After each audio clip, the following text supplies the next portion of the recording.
So అయితే అది ప్రకృతి అయింది. అంటే విభజనము పూర్తి అయితే ప్రకృతి. మరి విభజనం కావాలి కదమ్మా. పెళ్ళి అయితేనే పిల్లలు కదమ్మా. అలానే విభజనం జరగాలి కదా.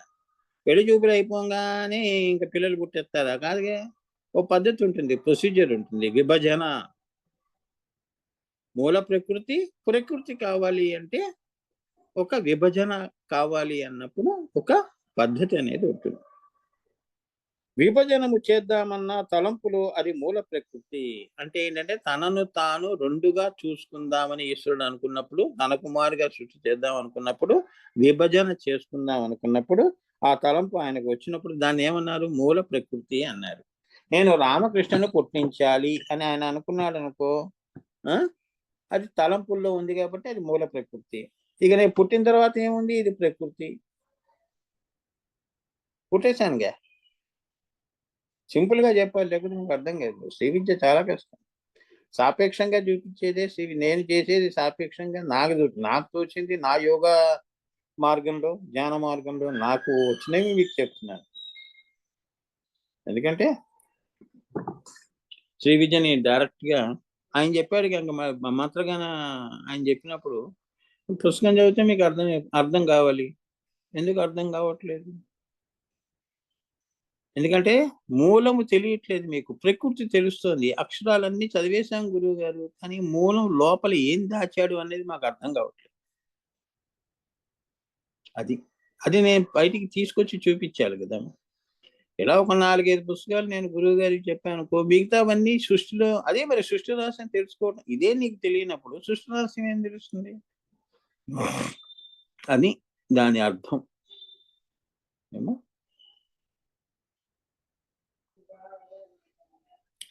ప్రకృతి అంటే ప్రకృష్టముగా క్రియాశక్తిని చేయుట అని అర్థము. ప్రకృష్టముగా క్రియాశక్తి చేయటం.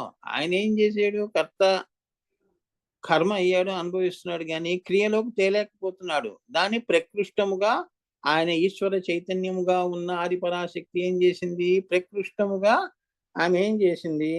సాకారము చేసినది, క్రియాశక్తిని చేసినది. కర్త కర్మ క్రియా. అప్పుడు సృష్టి వచ్చినది అని, ఈ భువనాలు వచ్చాయి అని, ఆవిడ భువనేశ్వరి అయింది అని. భువనేశ్వరి అంటే ఇంత ఈ భువనాలు కన్నది కాబట్టి భువనేశ్వరి అన్నారు. అర్థమైందా? అదే ఆమె ఇంకో రూపంలోకి వచ్చి, అంటే పెళ్లిగాని ఆడపిల్ల పెళ్ళైన తర్వాత తల్లి అయింది అని. అదొక దశ, ఇదొక దశ. అంతే కదమ్మా. ఈ దశలు మారాయి కానీ వ్యక్తి ఒకళ్ళేనమ్మా బాబు. మనం అది మర్చిపోయి ఈమె వేరు ఆమె వేరు అంటున్నాం. పెళ్లి కాకముందు ఆ అమ్మాయి వేరండి, పెళ్ళైన తర్వాత ఈవిడి వేరండి, ఇలా మనం చూస్తున్నాం. అదే స్వపర భేదములు. ఒకటే 10 రూపాల్లోకి వెళ్ళిపోతోంది, వివర్త రూపం చెందుతోంది ఆ తల్లి. ఇంతకుముందు ఎన్ని చెప్పాను నేను? ఇప్పుడు ఎక్కడికి వచ్చింది? భువనేశ్వరికి వచ్చింది. ఇక ముందు వచ్చేది చిన్నమస్త, త్రిపుర, ఇట్లా రూపాల్లోకి వెళ్ళిపోతుంది ఆ తల్లి. ఇదే పరిణామము. ఆమె ఆ పరిణామాలు చూపించకపోతే ఈ ప్రకృతిలో సృష్టి ఆగిపోతుంది. నీకు యవనంగా ఉంచేస్తే ఎలా? అవునా? పరిణామం అలా. ఆమె నీలో నీకు ఇష్టం ఉన్నా అయిష్టం ఉన్నా కూడా నీలో ఆ పరిణామాలు ఆవిడే తీసుకొస్తుందమ్మా. ఆ బుద్ధి కూడా ఆవిడే. అదే కర్మ అన్నారు. ఇవాళ నువ్వు నన్ను చంపుతావు. ఇప్పుడు వాళ్ళు నన్ను మోసం చేసావు అనుకో, రేపొద్దున నిన్ను తాడి తన్నేవాడు కూడా, తల తన్నేవాడు ఒకడు. అర్థమైందే? ఈ సృష్టిలో కర్మ నిన్ను వెంటాడుతుంది అంటే ఇదే. ఏదో రూపంలో నిన్ను వెంటాడుతూనే ఉంటుంది కర్మ. ఏ రూపంలో వస్తుందో తెలియదు. అవునా? ఏదో సునకాన్ని, కుక్కని రాయితో కొట్టావనుకో, ఆ రాయి మళ్ళీ నీకు ఏదో రూపంలో నీకు మళ్ళీ ఆ కర్మ ఏదో రూపంలో వస్తుంది అని. ఎన్ని కర్మలు అనుభవిస్తున్నాను అంటే, అవును గతంలో నువ్వు ఎవరిని బాధ పెట్టావు? అవునా? ఇక మహానుభావుల్ని బాధ పెడితే ఇంక నీకు పంచమహాపాతకాలే. అంతేగా. గోవధ ఇటువంటి కొన్ని ఉన్నాయి కదమ్మా పంచమహాపాతకాలు. ఈ పంచమహాపాతకాల్లో గురుద్రోహాలు కూడా వస్తాయి. దానికి ఈశ్వరుడు కూడా ఏమీ చేయలేడు. అలా కొన్ని లక్షల కోట్ల యోనుల్లో తిరుగుతూ ఉంటావు. ఒక్క తప్పు గురువు దగ్గర చేస్తే అది మర్చిపోవచ్చు.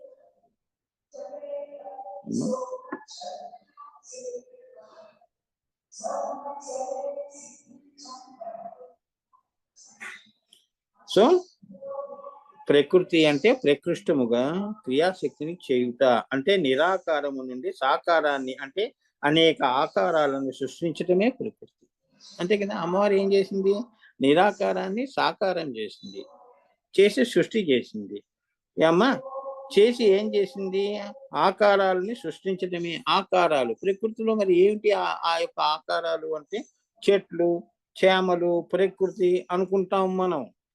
నిరాకార శూన్యములో నుండి పరా అవ్యక్త మహత్ అహంకార తన్మాత్ర భూత దహర ఆకాశాన్ని సృష్టించి వాటిలో గుణాలు పుట్టించి భూతాకాశంలో పదార్థ సృష్టిగా అణువుని అంటే అణువులుగా పుట్టే వరకు ఉన్న సృష్టి యొక్క పరిణామ రహస్యమంతా భువనేశ్వరి అన్న హ్రీం బీజము అని అన్నాడు. ఎంత గొప్ప రహస్యం ఇది! అంటే పరిణామం అంటే మనం ఏమనుకుంటాం? ఆకారాలను సృష్టించడం అంటే చెట్లు చేమలు అమ్మవారు సృష్టించిందా అండి అంటాం. కాదు, మనం నిరాకార శూన్యములో అంటే సృష్టికి పూర్వం నిరాకార శూన్యములో నుండి ఏం చేసింది అమ్మవారు? పరానాదమైనది ఈ అని మరి శ్రీం పర అవ్యక్త. అవ్యక్త అంటే శ్రీం అంటే శ్రీచక్రంలో బిందువు, త్రికోణము ఇవి అష్టకోణ చక్రం వరకు. మళ్ళీ మహత్ సింహాసనేశ్వరి హ్రీం బీజము. మహత్ పుట్టించి ఈ భూతాకాశము అంటే ఈ యొక్క నువ్వు చూస్తున్న భూతాకాశములో ఓంకార పదార్థ సృష్టిగా, ఓంకారము ఒక పదార్థ సృష్టిగా అణువుని అంటే అణువులని పుట్టించింది అని. సూర్యుడు చంద్రుడు ఉంటారు కదమ్మా, దానిపైన అక్కడ అణువుల్ని పుట్టించి ఆ పుట్టించే వరకు సృష్టి యొక్క పరిణామ రహస్యము ఎలా పుట్టించిందనే రహస్యం ఏదైతే ఉంటుందో. ఏమండి, పాలు రాత్రి తోడబెట్టావు కదా, పాలు పెరుగుగా ఇలా మారింది అనేది రహస్యం ఎవరికి తెలియదు. మనం అప్పుడు మంచి నిద్రలో ఉంటాం, పొద్దున చూస్తే గట్టి పెరుగు అయి ఉంటుంది. కానీ ఎలా పరిణామం చెందింది ఆ టైం మనకు తెలియదు. ఆ ముహూర్తము అంటారు. మరి పెళ్లిళ్ళలో కూడా అటువంటి ముహూర్తమే చూస్తారు. మరి సంసారము గొప్పగా ఉండాలి అని ఒక ముహూర్తం ఉంటుంది. ఆ జీలకర్ర బెల్లం పెట్టేది ఏంటంటే అది నువ్వు తెలుసుకోవాల్సిన విషయం. ముహూర్తం అదే, తిథి వార నక్షత్రాలు చూసి వెళ్ళటం అంటే ఇదే. ఆ రహస్యము అంతా భువనేశ్వరి అన్న హ్రీం బీజంలో ఉంది. అందుకే ఓం హ్రీం ఓం, ఓం హ్రీం ఓం అది అందులో ఉన్నది, బీజములోనే ఉన్నది. కాబట్టి హ్రీంకారము అంటే 3 అక్షరాలని కలపటం కాదు అమ్మా. హ్రీంకారం అంటే 3 అక్షరాలని కలపటం కాదు. అంటే చకార రకార ఇకారాలు కేవలం కలిపితే హ్రీం వచ్చిందని కాదు. మరి అది సర్వోపాధి. అలా వచ్చి అలా వెళ్ళిపోయిందని కాదు. ఆయన వచ్చాడండి ఏమీ చేయలేక వెళ్ళిపోయాడు అనేది కాదా. ఆమె సర్వోపాధి. ఆమె ఉంటేనే నువ్వు బతికున్నావు. ఆమె పక్కకి జరిగిందంటే నువ్వు లేవు, నేను లేను, ఈ సృష్టి లేదు. అది అమ్మవారు అది చెప్తున్నాడు. సర్వోపాధి. నువ్వు పోయే వరకు, శ్మశానం దాకా వెళ్లే వరకు ఆమె సర్వోపాధి. నీ శరీరాన్ని కూడా మళ్ళీ ప్రకృతిలో కలపటం కూడా అన్ని అసలైన కర్మ సిద్ధాంతం అంతా ఆ తల్లి చేస్తున్నది తన బిడ్డలకి. మనవాళ్ళు ఏముంది, దహన సంస్కారాలు చేసి ఇళ్ళకి వస్తున్నారు, అది కాదు కదా. తదనంతరము కూడా ఆ పరిణామాలన్నీ కూడా ఆ అమ్మవారే సర్వోపాధి. అంటే పర అపర. ఏమ్మా, జీవుడు దేవుడు, నువ్వు దేవుడిగా అయ్యేది, జీవి దేవిగా భాషించే పరిణామాలన్నీ కూడా ఆవిడే నిండి ఉన్నది అని పెండితార్థం. నీకు మంచి ఆలోచన జ్ఞానం వచ్చింది అంటే ఆ తల్లి దయతో వచ్చిందని. దుష్ట ఆలోచనలు వచ్చాయి, కోపము ఇవన్నీ వస్తాయి కదా, ఇవన్నీ ఏమిటి? స్వపర భేదములు ఉన్న వాళ్ళకి, మనస్సు అనే వాళ్ళకి అహం, జీవ అహం ఉంటే ఇవన్నీ వస్తాయి. అహంత, ఇదంతా, మమత అనేవి నువ్వు పెట్టుకుంటావి, అందులో నుంచి పుడతాయి. లేదు, ఆజ్ఞాచక్రంలో నీకు అహం ఎక్కడుంది? లేదు. హం ఉంది, హ్రీంకారము ఉంది. అంటే జీవుడు పోయి దేవుడు అయ్యాడు. దేవుడి కోపం ఎందుకమ్మా? అర్థమైందా రహస్యం? శరీరంలో ఉంటే నీకు కోపం వస్తుంది. ఆజ్ఞాచక్రం దగ్గరికి వెళ్ళినప్పుడు దేవుళ్ళ నవ్వుతున్నావు. అది అది పట్టుకోండి, తెలుస్తుంది మీకే నేను చెప్పింది ఎంతవరకు సత్యం. మరి అనుభూతుల్లో తెచ్చుకోవాలి కదమ్మా మీరు. మీరందరూ యోగం చేస్తే కదా వచ్చేవి. ఏమీ చేయకుండా మాకు అన్నీ కావాలంటే అది నా దగ్గర కూడా లేదు. ఏ చీమ కూడా అది కష్టపడుతుంది, మనం కష్టపడాలి. అవునా? ప్రతి జంతువు కష్టపడుతుంది కదమ్మా సృష్టిలో. దాని తిండి ఉంటుంది, ఎక్కడికి పోదు. అమ్మవారు నువ్వు వచ్చి తినవే అంటుంది. చీమలు కూడా అంతే, పొద్దున్నే నీకంటే ముందు లేస్తాయి పక్షులు. అవునా? ఎందుకు? Early bird rises. ఎవరు తొందరగా లేస్తే వారికి అన్నం. తింటాను అన్నప్పుడు ఏమీ ఉండవు. పెళ్ళిళ్ళలో కూడా అంతే కదా. ఆకలి బ్యాచ్ పెడతాం అంటే చాలా అప్పటికే ఎన్నో అయిపోతాయి. గిన్నెలు పక్కన తీసి పడేస్తుంటారు.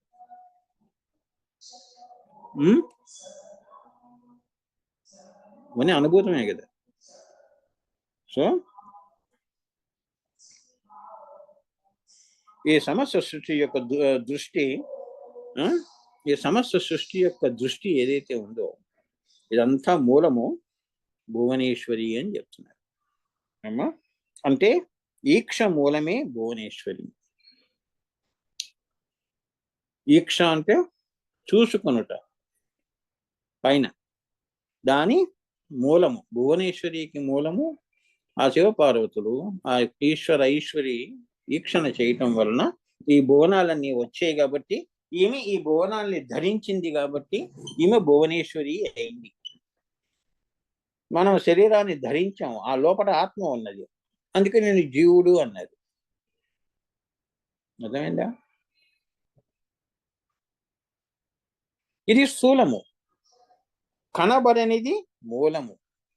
స్థూలము భువనేశ్వరి అమ్మవారిని ఈ లోకమంతా కనిపిస్తుంది కదా గురువు గారు అమ్మవారి అంటే. అవును, ఇదంతా స్థూలము. కనిపించినది ఏమిటి? ఈక్షణ. పైన ఏం జరిగిందో అది యోగంలోనూ తెలుసుకోవాలి. అది ఈక్షణ వలన జరిగినది, మూల ప్రకృతి అంటారు అమ్మా.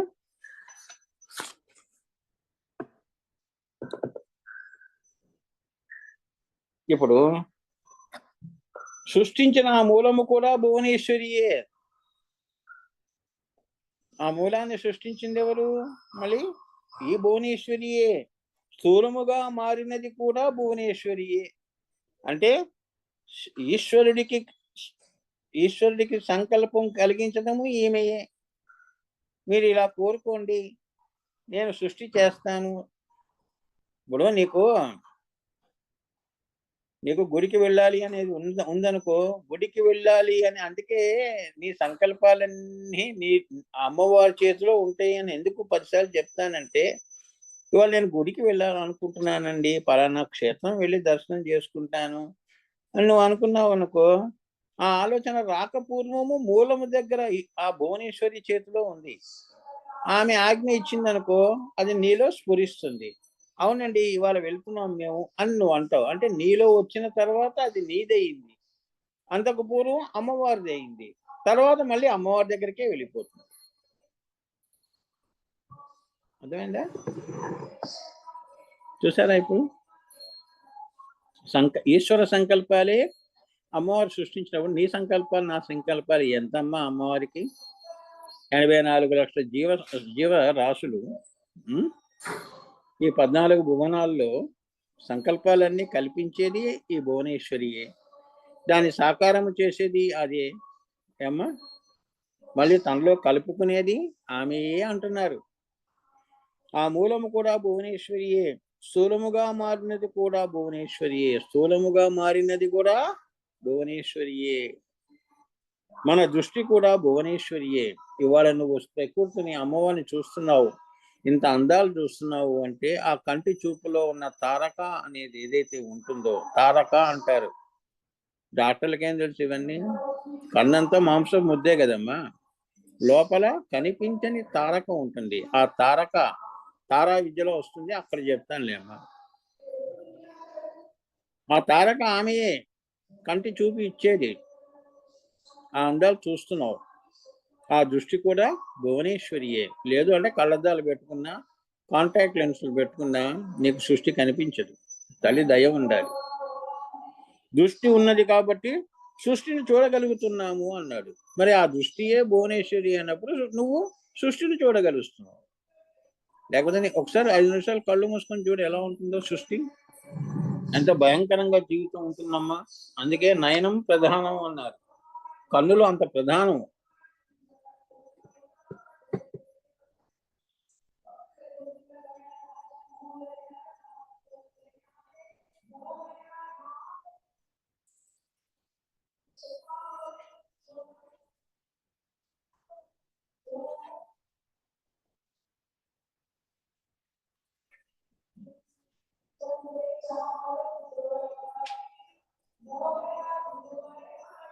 అందుకే మనోప్రాణ దృష్టిలన్నీ కూడా ఈ భువనేశ్వరి అని చెప్తున్నారు. చాలా మంది సృష్టిని ఎలా చూస్తారు? మనసు బాగుంటే అన్ని అందాలండి సృష్టిలో అంటారు. అవునా? యద్భావం తద్భవతి అమ్మ. మనోప్రాణ ప్రాణం సరిగ్గా ఉండాలి. అవునా? మన ప్రాణమే సరిగ్గా లేనప్పుడు అందాలు ఏం చూస్తామమ్మా? ఉండవయ్యా నా ఒంట్లో బాగలేదు అంటాం. సో మనోప్రాణ దృష్టిలు సరిగ్గా దాని కోఆర్డినేషన్లో సమతుల్యంలో తీసుకొచ్చేది కూడా ఈ భువనేశ్వరియే. అదే అనుగ్రహం అమ్మవారిది. అమ్మ నాకు ఇంత అందం చూపిస్తున్నావా తల్లి ప్రకృతిలో. మనోప్రాణ దృష్టిలు సరిగ్గా ఉండాలి, సమతుల్యంలో ఉండాలి. జీవితం ఎప్పుడు ఉంటుంది? భార్యాభర్తల యొక్క అండర్స్టాండింగ్ లో ఉంటుంది. సమతుల్యంగా ఉన్నప్పుడు ఆ సంసారం ఏమ్మా హాయిగా వెళ్ళిపోతూ ఉంటుంది ముందుకి. అవును.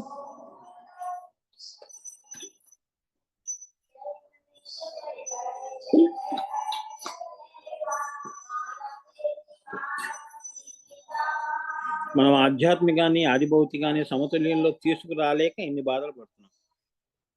అందుకే ఈ రోజు ఆనందంగా ఉంటే రేపు దుఃఖంగా ఉంటున్నాం. అంతేగా? అంటే సమతుల్యంగా లేదు. ఇవాళ ఆనందం రేపు కూడా ఉండాలి కదండి. అంటే ఏమనండి ఇవాళ ఇలా ఉంది ఏంటి? సమతుల్యం రావట్లేదు. అందుకే ధ్యానము చేయమన్నారు. యోగము, క్రియాయోగము అదనమాట. అవి తీసుకొస్తాయి. అనేకత అనే మాయలో పడుతున్నాము. సో ఎప్పుడైతే దృష్టి ఉన్నది కాబట్టి సృష్టిని చూడగలుగుతున్నాము, అనేకత అనే మాయలో పడుతున్నాము. స్వప్నములో మనము చూసే దృష్టి కూడా భువనేశ్వరియే. అంటే జాగ్రత్తలో స్థూలముగా చూసే ఈ ప్రకృతి, స్వప్నంలో చూసే సూక్ష్మ లోకాలన్నీ కూడా ఈ అమ్మవారే అని. అంటే స్థూలము, సూక్ష్మము, సూక్ష్మతరము, సూక్ష్మతమము ఈ భువనేశ్వరి అని నిర్ధారణ చేస్తున్నారు. ఇప్పుడే చెప్పాను కదా, స్థూలంగా మనం చూస్తున్నాము అంటే అమ్మ దయతో చూస్తున్నాం. స్వప్నంలో నాకు మంచి కళలు రావాలండి, దేవుళ్ళు దేవతలు కనిపించాలండి అని చెప్పి పడుకునే ముందు దేవుడికి దండం పెట్టుకుని పడుకుంటున్నాం. అవునా? అది కూడా భువనేశ్వరియే అంటున్నారు. ఆ లోకాలు కూడా నీకు దృశ్యమానంగా చూపించేది కూడా ఆ తల్లియే. అది నీ మనసు ఎదుగుదలను బట్టి ఉంటుంది. అహమస్మి అనుకున్నది కూడా భువనేశ్వరియే. నీకు అహమస్మి, నేనే బ్రహ్మ, ఈ 4 మహావాక్యాలు కూడా నీకు అనుభవంలోకి తీసుకువచ్చేది కూడా ఈ భువనేశ్వరి అమ్మవారే గాని ఇంకొకరు కాదు అని చెప్తున్నారు. అదే నీ ధ్యానానికి కావలసినవి 4 మహావాక్యాలు. మూలాధారము, ఆజ్ఞాచక్రము, సహస్రారము, రాజరాజేశ్వరి, లయము. 4. ఈ 4 పదములు అదే శ్రీ పదములు. ఇది ఇచ్చేది కూడా ఈ భువనేశ్వరియే. లేదు అంటే ఈ జన్మకే కాదు ఏ జన్మకే కూడా ధ్యానం చేయలేవు. ఆమె అనుగ్రహం అటువంటి. లేదా ఆరంభ సూరత్వం. ఎవరినో చూసి వాడు ఒక్కరోజు మనం ఏంటంటే అన్ని వస్తువులు తెచ్చుకొని ధ్యానంలో కూర్చుంటాం, మళ్ళీ మరునాడు ఆ వస్తువులన్నీ మూల పెడతాం. ఏమనండి కుదరట్లేదు. అర్థమవుతుందా? అదేమ్మా అలా అర్థం చేసుకోవాలి. అహమస్మి అన్నది కూడా భువనేశ్వరియే. మొదట సాక్షి రూప చైతన్యము అన్నది అహమస్మి. ఈశ్వరుడికి వచ్చింది కదా అహమస్మి, నేను ఉన్నాను అని అనిపించేది కూడా. ఇప్పుడు నేను మనిషినండి, నాకు ఒక మనసు ఉందండి అని నువ్వు అంటావే, అహమస్మి, అయాం అహమస్మి, అయాం ఇదమస్మి అని అనుకున్నది ముందు అమ్మవారు. నేను ఉన్నాను, నేనే బ్రహ్మనే ఉన్నాను, నేనే అన్నిటికీ కూడా, అన్నిట్లో నేనే నిండి ఉన్నాను అది అని అంటే పరా అహంత స్వరూపము కూడా భువనేశ్వరియే.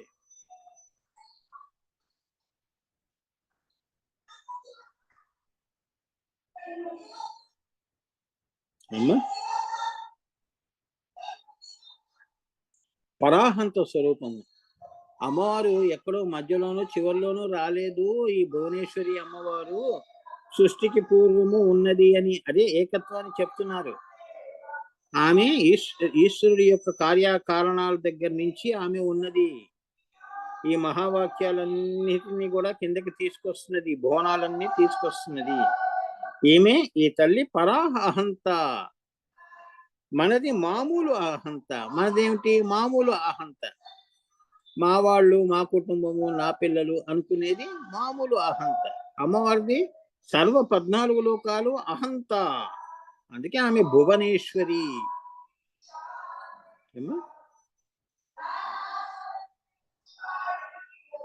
ఇవన్నీ ఒకటే అనేది అమ్మవారి యొక్క త్రిపుర లక్షణాలు.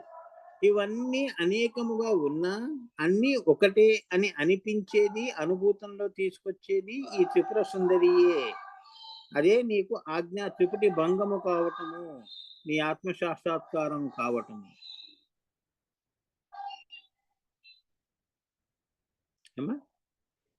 మరి అది నీకు ఇవ్వాలి కదా. ఆ త్రిపుటి భంగం చేయించేది కూడా ఈ భువనేశ్వరి. అహమస్మి, అయామస్మి, ఇవన్నీ కూడా నీకు నీ మనసు మరి ఎదిగింది అంటే ప్రేమ అనేది వచ్చింది. అది నా ఇంటి వరకు కాదు, లోకం అంతా కూడా బాగుండాలి, వసుదైక కుటుంబం అని అనిపించేది. అంతటి ప్రేమ నీలో నింపటం, అలా అనుభూతి తీసుకురావటము ఈమెయే. ఇది భువనేశ్వరి అంటే. అంటే మన యొక్క దృష్టి, భువనము యొక్క దృష్టి, పరా దృష్టి భువనేశ్వరి యొక్క అంతస్తత్వము త్రిపుర. ఈ త్రిపుర ఎవరు? నీలో వచ్చే పరిణామాలు. మన యొక్క దృష్టి కానీ, భువనముల యొక్క దృష్టి కానీ, పరా దృష్టి కానీ, అంటే ఇటువంటి మంచి దివ్య సంస్కారాలన్నీ కలిగించటము నీలో. ఏమ్మా, అంతే కదా. పిల్లల్లో మనసుని, నా పిల్లల యొక్క భవిష్యత్తు, నా పిల్లల యొక్క మనసు, వారి యొక్క తెలివితేటలు పెరగాలి తల్లి ఎంత ఆరాట పడుతుందో అమ్మ, ఈ భువనేశ్వరి అమ్మవారు కూడా తన యొక్క సృష్టిలో అందరికీ కూడా ఈమె ఈ ఈ దృష్టి, భువనముల యొక్క దృష్టి, పరా దృష్టి, ఇవన్నీ ఇచ్చేది కూడా ఈ తల్లియే. నాయన, ముందు నువ్వు ఇంత, ఇగో మూలాధారంలో ముందు నువ్వెవరో తెలుసుకో, ఈ చక్రంలో నువ్వెవరో తెలుసుకో, స్వాధిష్టానం ఎలా ఉంటుంది, అగ్ని ఎలా ఉంటుంది, అగ్ని ఎన్ని రూపాల్లో ఉంటుంది, ఈ యొక్క మూలాధార అగ్ని దీన్ని ఏమన్నారు, ఇదంతా కూడా ఈ తల్లి భువనేశ్వరి అమ్మవారు ఈ జ్ఞానం అంతా, అదే అజ్ఞానము, జ్ఞానము, విజ్ఞానము, ప్రజ్ఞానము, మేధస్సు, జ్యోతి వరకు తీసుకెళ్లే తల్లి ఎవరైతే ఉన్నారో ఆమె భువనేశ్వరి తల్లి అని చెప్తున్నారు. నువ్వు ఉన్నావు కదా, అమెరికా పంపించాలండి మా, అందుకే ఇప్పటి నుంచే చదివిస్తున్నావు అని అంటావే. మరి అమ్మవారు కూడా అనుకుంటుంది తన సృష్టి గురించి. నువ్వు అనుకునేది నీ కుటుంబం వరకు, ఆమె అనుకున్నది వసుదైక కుటుంబం, 14 భువనాలు. ఇప్పుడు చెప్పండి, అమ్మవారు మనకి ఎక్కడ మోసం చేస్తుంది? అవునా? సైకిల్ నేర్చుకునేటప్పుడు పడుతూ ఉంటాం, రక్తాలు కారుతూ ఉంటాయి, చాలా కష్టపడాల్సి వస్తుంది ఒక విద్యను నేర్చుకునేటప్పుడు. వంట చేసేటప్పుడు కూడా అంతే కదమ్మా, ఎంత కష్టపడాల్సి వస్తుంది. ఒకరికి నచ్చుతుంది, 10 మందికి నచ్చదు, అవమానము. అవునా? అలా చేసి చేసి చేసి చేసి అభ్యాసం కూసి విద్య. తర్వాత కళ్ళు మూసుకొని వంట చేస్తావు. తర్వాత అందరూ చెప్తారు, ఆవిడ చాలా బాగా చేస్తుందండి వంటలు, కళ్ళు మూసుకొని చేస్తుంది, ఎంత రుచిగా ఉంటాయో. అలా అన్నమాట. అలా ఈ భువనేశ్వరి అమ్మవారు మూలాధారం గురించి చెప్పుకుంటూ స్వాధిష్టానము అన్ని చెప్పి నిన్ను త్రిపుటి అంటే త్రిపుర లక్షణాన్ని దాన్ని కూడా భంగము చేసి, ఇప్పుడే చెప్పాను చూడండి, అహమస్మి, అయం అయం అస్మి, అయం అస్మి, అయం ఇదమస్మి, అహమస్మి అనుకుంటూ ఈ అనుభూతులన్నీ త్రిపుటి భంగమైన తర్వాత కింద నుంచి నీకు అవన్నీ పెంచుకుంటూ వచ్చి అహం బ్రహ్మాస్మి అన్నది ఆ మహావాక్యం దాకా నిన్ను తీసుకొస్తుంది. లేదు అంటే నీకు తెలియదు. చాలా మంది చూడండి, బుద్ధి ఎదగకపోతే జంతువుల్లా ప్రవర్తిస్తూ ఉంటారు.